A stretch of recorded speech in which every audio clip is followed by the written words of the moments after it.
Alright, I said what I said, and now I'm doing what we said. I said that I'd do, and that's more keyboard content. Today we have a Tenkeyless keyboard to take a look at. It's the Womier K87 Phoenix High Performance Mechanical Keyboard. So, let's talk about it. Alright, before we can actually talk about it, I do have to put out a disclaimer that Womier did send this out to me for review, but this won't affect my review in any way, shape, or form. Everything you're going to hear here is going to be my own personal opinion.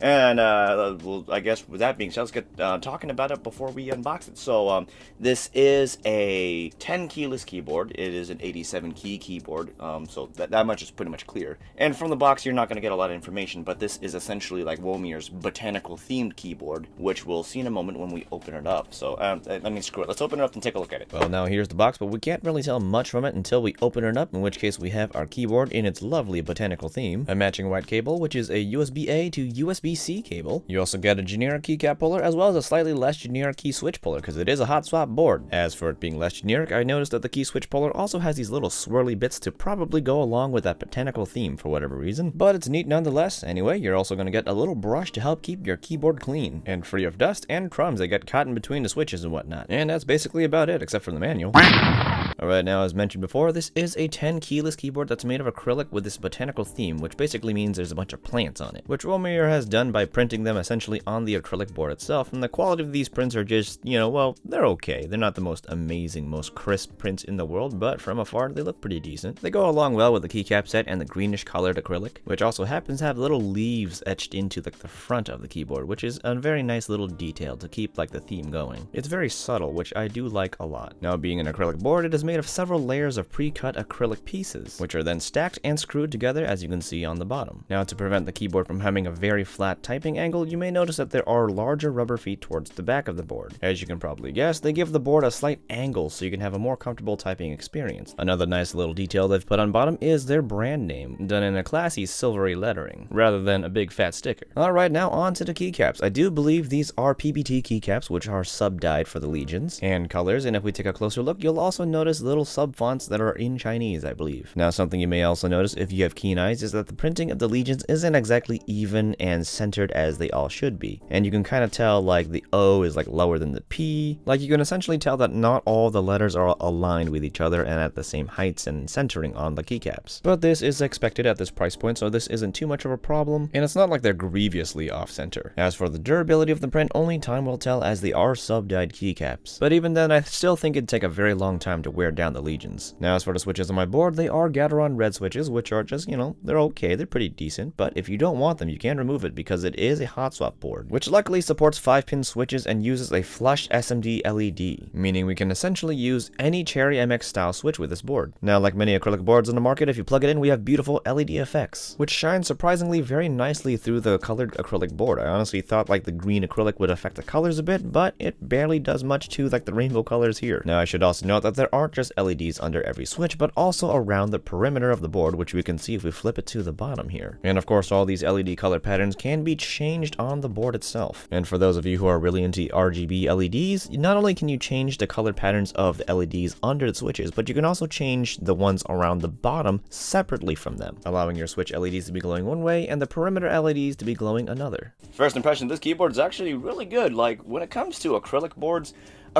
are known to be budget boards, and it looks like Womier, well, I've noticed Womier has done a lot of acrylic boards, and it looks like what they've done is they've taken that theme and ran with it, because they essentially made this is an acrylic board, and they themed it. They put these all little planty bits on it and decorated it, which is kind of a clever strategy. I don't think anyone else is doing this. Most people go on make full-on boards and stuff like that. So Womier, to save money while still giving you aesthetics and quality, it seems like they're trying to perfect the budget sector with their acrylic boards. And looking at it, it's nice. I like it. I mean, you don't even have to pay all that much money. It floats around the $80-ish range, 80 to 90, the sub $100 range, and this is really nice for under 100 and floating around the 80s. So first impressions here, I'd say pretty good, but looks aside, we still do have to see what it sounds like, because it is an acrylic board, and acrylic boards have a certain sound to them. It's also a floating key design, which is also very normal with acrylics, and I believe that should cause the sound to be more clacky than thocky, but one way to find out, let's do a sound test real quick.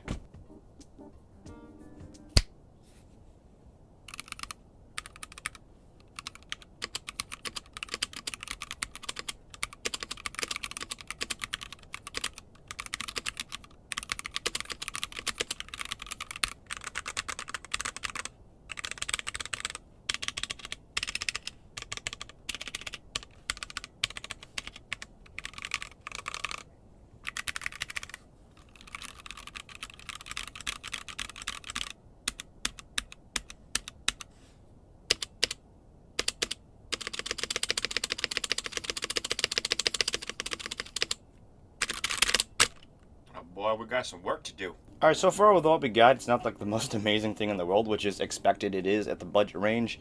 The Gateron Reds aren't bad necessarily speaking. They could use some lubing, I think. But let's kind of think of let's think in the perspective of someone who doesn't have too much money and like mod it in that kind of manner. So we're gonna take it apart and mod it on a budget, and then, you know, take a step further a little bit after. First things first, let's take off the switches, and then just file them off to the side, and we can just unscrew our keyboard from here, which only requires a Phillips head screwdriver. From here, we just take off the bottom, as well as very carefully take out the middle piece, as this piece is very fragile. And then now the only thing keeping the PCB in is these switches. And since everything's hot swap, we don't have to worry about soldering at all. Now with all the switches removed, all that's left are the plate-mounted stabs, which are pretty easy to remove, and once we got that done, we can start with our most basic mod, which is essentially clipping the stabs, and then lubing them. If you want to take it a little further, you can also check if the stab bars are bent and just straighten them out before lubing them. Personally, I like using dielectric grease for my stab bars, as it's cheap and works very well. Staying on theme of being on a budget, we'll be using painter's tape to tape mod our PCB, in which for our case we'll be using about 4 layers of tape on this board, being very careful not to accidentally cover the perimeter LEDs. We'll also be band-aid modding this board with athletic tape, making sure we got a piece under each area where the stabilizers will be sitting on top of. And from here we can start reassembling our board, while being extra careful screwing in the screws because they're just going straight into threaded plastic, which is very easy to strip. And we'll also be screwing in a crossed manner to make sure that the pressure is evenly distributed. But once that's over, all we gotta do is put back in our switches. And for the sake of saving money the first run through, we'll just be using our unlubed switches that came with the board, and we'll be using the same keycaps because honestly they're just pretty on the board. And now with our fairly light modding in, let's see if it sounds any better through a sound test.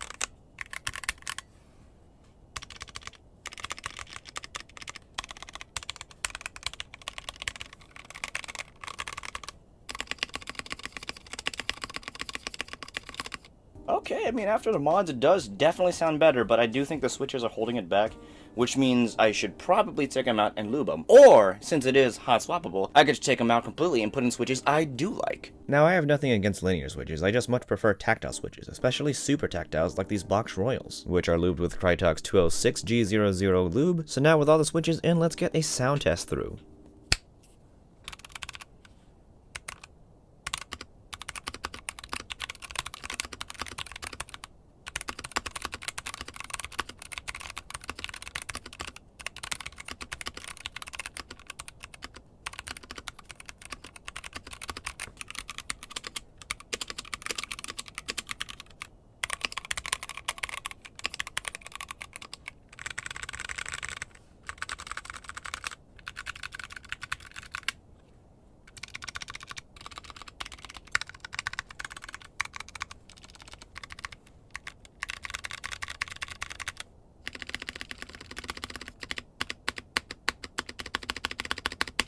Oh yeah, that's so much better with Box Royals. But, you know, your satisfaction is going to vary depending on what switches you like. I understand that I like Box Royals, so I think it sounds pretty decent in this board. It came out a little bit more clackier than I would have imagined my Box Royals to sound, but I'm used to using my Box Royals in, like, metallic keyboards, so, you know, and that are more encased with, like, you know, that aren't floating key designs, so that usually gave a slightly more thocky sound, but, you know, still kind of leaning towards clacky. On here, it was definitely much more clacky, which is not bad, honestly, because I still did like the sound. There's something about it I just kind of liked, you know? Okay, I think we've covered about all the bases, so, overall, what do I think about it? Personally, is it worth it? Honestly, for the most part, for, you know, people, yes. But kind of no, depending on who you are. Like, if you're not into this theme, of course it's not going to be worth it to you at all. Because, you know, if the aesthetics aren't for you, they're not for you. But if these aesthetics do it for you, and, you know, you're someone on a budget who wants to save money, but wants a decent board, and you're okay with it being an acrylic board, I think you're getting a lot of bang for your buck, because you get a fully, easily customizable keyboard.